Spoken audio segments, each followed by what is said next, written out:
Hi guys! Welcome back sa ating episode kung saan sa segment na to, meron pa rin beast mode pero mas madaming bardagulan. This time, sa segment na to, hindi ako ang matatalo. Yes. Kasi meron ng dalawang maglalaban at nasa amin ngayon ang mga tanong. Correct. Tara, simulan na natin. Alright, let's get this going on. Charot! Uy! Question number 1. Sino ang early bird sa training? Ate din. Oo, 6 a.m. kami eh. Literal no? Sobrang aga. Alright. 9 o'clock pa sila eh. Tama? Yes. Right. Next. Sino ang mas maraming kumain after practice? Hoy, ayaw umamin. Aminin niyo natin, okay lang yan. Sabihin niyo na lang brown Hindi ka kayo rice. kumain after practice ng recovery meal?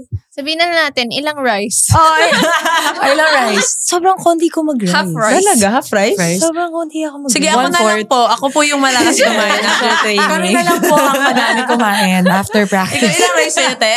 Half rice. Ha? Feeling ko talaga kami yun. O, talo na naman kami. Kami pala ang natalo. Kayo ang talo. Sino ang mas masarap magluto? Kung nagluluto man kayo. Si Don. Alam ko nagluluto si Don. You don't cook? No. Sige. Let ako. her cook! Let her cook! In fairness, marunong na siya magluto. Yeah. Hindi na siya Sana all. bibigil. Sure. Next, who's the more kalog libero? I think si Don. I think si Don din. I think si Don. Talaga? Ano nga lang ako? May- Audience participation lang ako. Tagatawa lang yan eh. Oo nga, tagatawa ka nga May lang. kulit Yes. to eh. Ibang Yeah. kulit yan. Kakaiba lang yung humor. Yeah. May mga ano lang, pasundot-sundot na ano. Okay. Question number 5. Sino ang mas fashionista? Ate din. Parang den. Yeah, mukha nga. Ate Yes. Des. Ay, parang compliment sa kanya. Hindi na niya inamin. No, okay. but Don is very boho chic. Correct. Yeah. Very Yan bohemian naman si Don. Yeah, yan yung oo ano nga, niya. oo nga. Iba yung style Fashion namin yan. eh. Yeah. So I think equal. Yes. Pwede, Equal pwede. fashionistas. Opo, te, hindi po kami lalaban. Sige po. We rest our case. Yeah. Number 6. Wow. Kala mo may sino. I'm Question number 6. Question number 6. Who's the more serious? Locked in type. Tingin ko Don. Parang Don. Don. Ay, hindi pala Wow. ikaw. Tingin mo? te. No. Mukha lang. Pareho kami. Ay, humble. Depende lang din sa sitwasyon. Yes. Parang to each their own na parang Yeah. mentality and like game face, game Mm. aura. Ganyan. Oo nga naman. Ito naman si Sister. Oo Kala mo nga, te. naman. Ako, kasi minsan natatawa ako pag Ay. mahaba yung rally. Yung mga te, parang, di ba te? Ako din eh. Napapatili nga ako pag sa mga game. Ay! Di ba? Oo. Pag gusto ko na ano, pagod natatawa eh. ako dun, te. Kasi yung sobrang Nakakatawa. pagod na pagod guys, matatawa ko. Okay, next question. Pero si Don talaga, serious talaga siya. Oo nga, sobrang Serious serious lagi. mode. Ate. Hindi ka natatawa sa mga long rally? Basta hindi ako yung nagkamali. Hindi ka natatawa sa mga rally. Siyempre, pag ako nagkamali, tatawa pa. Oo, tatawa ba tayo? Oo, Kunwari lamang sila ng 10. Siguro makikita mo Awan. na siyang tumatawa. or Nababaliw na. Okay, number 7. Taray, parang ano, no? Contest. Charet. Sino ang mas photogenic mag-dive for the ball? Si Don. Photogenic. Pagod. Paano? Kasi ate din. Feeling ko si Don kasi ang ganda nung dive niya lagi tsaka yung form. So nakaano siya sa, form. yung Oo. nakaganon talaga Oh, yes. siya, tsaka yung For talagang me, ate din, lumilipad. kasi face card. Face card. Bato, pick. Hindi. Bato. Tayo sila sa Sige. It's a tie for this round, guys. Kasi, sabi, ano to? Kung sa Face form, card. sabihin natin Face sa card. form, hindi ka aya-aya tignan si Dende. Pero sa face card, pasok siya. Si Don, laban talaga yung Oo, form. laban talaga for the Ano ba yung flying tsura mo pag title. nagda-dive? Ganun. Okay, laban na natin yan. Pasok na din yan siya ba? Lumilipad. Okay. Next question. Alright, number 8 tayo, Madam Abby. Kaninong palo ang mabigat i-receive noong college? Abby Maranyo yan. Ako Huwag ako nasasagot. isasama. Ay, charet. Nag-away. Nagkala. Kayo na lang kaya. Si Ate Lai.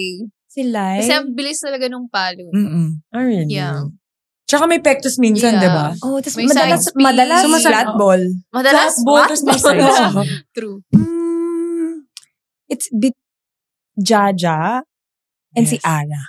Ah, Si Ara kasi, RG. iba yung bilis nung bola niya. Si Jaja, ang tangkad kasi ni Jaja. Ang taas Yung nung trajectory nung bola niya.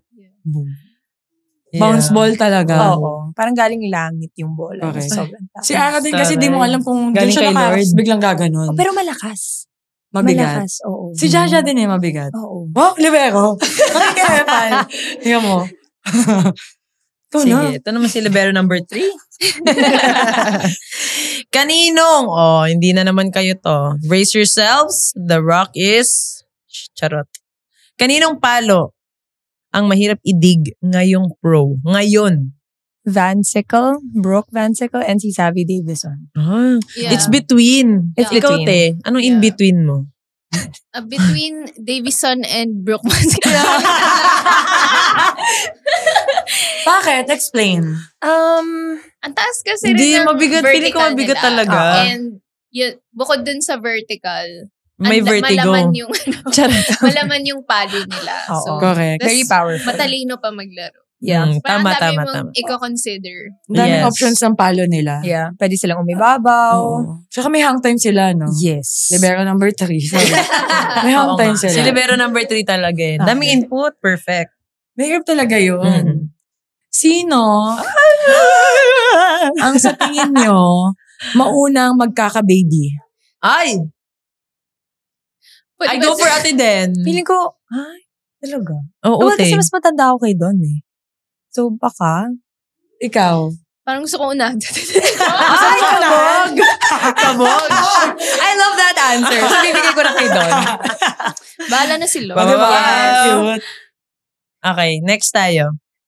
Kung magiging spiker kayo, kabog, sino ang magiging peg nyo? Both local and international. Wow. Explain why. Li Ying kasi kaliwete. Pero right-handed ako. Yun lang. Na-confuse ako lang very light. Yun lang, guys. Hindi, pero okay lang naman yan. Sino po ang Filipina na gusto mong maging, kung maging spiker ka man? Feeling ko si Sisi kasi hindi rin naman ako ganun katangkad. Okay. Gusto ko ganun rin yung vertical ko and yung power ko. Ah. And most especially, the energy. Yes, Hindi siya correct. napapagod. Correct. True. Grabe nga yun si Ate Galing. Sisi. Good choice. Ikaw, ate. Yeah. Gusto ko maging open spiker. Sino Gusto yan? ko- Sino yan? Parang gusto ko yung Lasal Days ni Ate Ara. Yes. Oh, yeah. Kabog-kabog. I love it. Kaya ng balikat ko ngayon. Alright. Puro ganito lang yung mobility ko. International. Baka may gusto international. Gusto ko sa men, si Ingapet. Oh, yeah. Kabog, nag-main. Palikod, yung palikod na daw. Ay, yung gumagano. Answer. Talaga naman. Ito mga choices ng mga libero natin, ha? We're down to the last questions. Are you guys ready? Yan. Walang ganyan. Ay, Oo. Wala Hindi, kaming ready, pa-premyo get, sa set, inyo. go kasi ito, eh. Complete this statement. Sobrang grabe naman yung pronunciation. And Grabe. complete. I'm State your name. State your name. Ano to? State your State your name. And I believe in the saying, toot. I, Don Katindig, believe in the statement, don't think, just do it. Oh. Wow! Just Fierce. do it. Fierce pa yung ano na yun. Yes. Basta wag ka na mag-isip. Gawin mo na lang. Ganun. Hindi na magti-think. Ikaw, te. I believe and I thank you. I, Denise Lazaro Revilla, believe in the saying that anything and everything happens for a reason. Wow! Grabe naman Grabe yan. naman. Thank you sa ating mga Miss Universe. Kaya nga eh. Oo. Thank you. Perfect! Ano ba yun? Ano to? Butterfly? Salamat sa panonood ng Beast Mode. Kung na-enjoy mo ang episode na to, may mas marami pa kaming kwento ng sigawan, asaran, at kulitan dito sa channel. At syempre, huwag kalimutang mag-like, comment, at subscribe para ikaw ang unang makakita ng bagong Beast Mode drops. Follow na rin kami sa socials. Daming behind the scenes at bonus clips na papangka sa feed mo.